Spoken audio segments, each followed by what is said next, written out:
Hi friends, నా videos ని మీరు మొదటిసారిగా చూస్తున్నట్లయితే ఇక్కడ ఉన్నటువంటి సబ్స్క్రైబ్ బటన్ మీద క్లిక్ చేసిన తర్వాత ఇక్కడ ఉన్నటువంటి బెల్ ఐకాన్ మీద క్లిక్ చేయండి.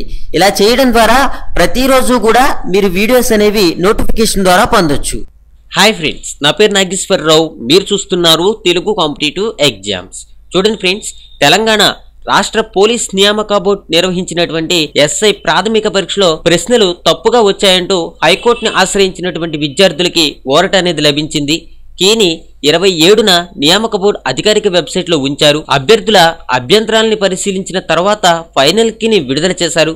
తాము లేవనెత్తిన అభ్యంతరాలన్నీ పట్టించుకోలేదని, ఫలితంగా తమకు అన్యాయం జరిగిందని పలువురు అభ్యర్థులు హైకోర్టుని ఆశ్రయించారు.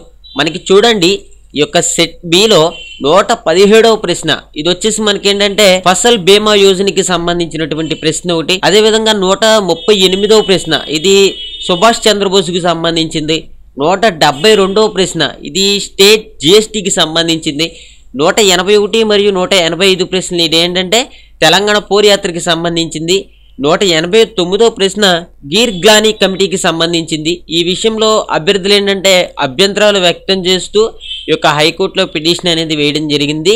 అయితే ఇదేంటంటే ఈ తీర్పు అనేది విద్యార్థులకి చాలా వరకు కూడా అనుకూలంగా రావడం జరిగింది.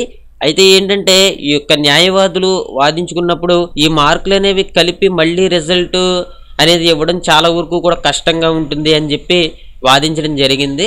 అయినప్పటికీ కూడా కోర్టు ఏమని తీర్పించిందంటే సెట్ బిలో ఉన్నటువంటి 117, 138, 172, 181, 185, 189 ప్రశ్నలు తప్పుగా లేదా సందేశాత్మకంగా ఉన్నాయని, అంతకుముందు తీసినటువంటి మెరిట్ లిస్ట్ ఫైనల్ అని చెప్పడానికి వీల్లేదు అని చెప్పడం జరిగింది.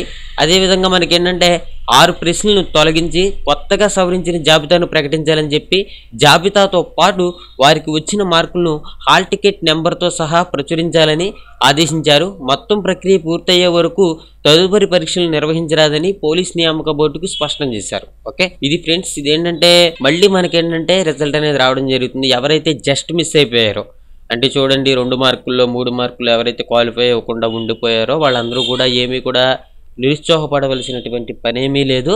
మీకు మళ్ళీ కూడా మెరిట్ లిస్ట్ అనేది వస్తుంది, మీరు మళ్ళీ సెలెక్ట్ అవుతారు. ఓకే, ఇదేంటంటే మనకి విద్యార్థులు విజయంగానే మనం చెప్పుకోవచ్చు.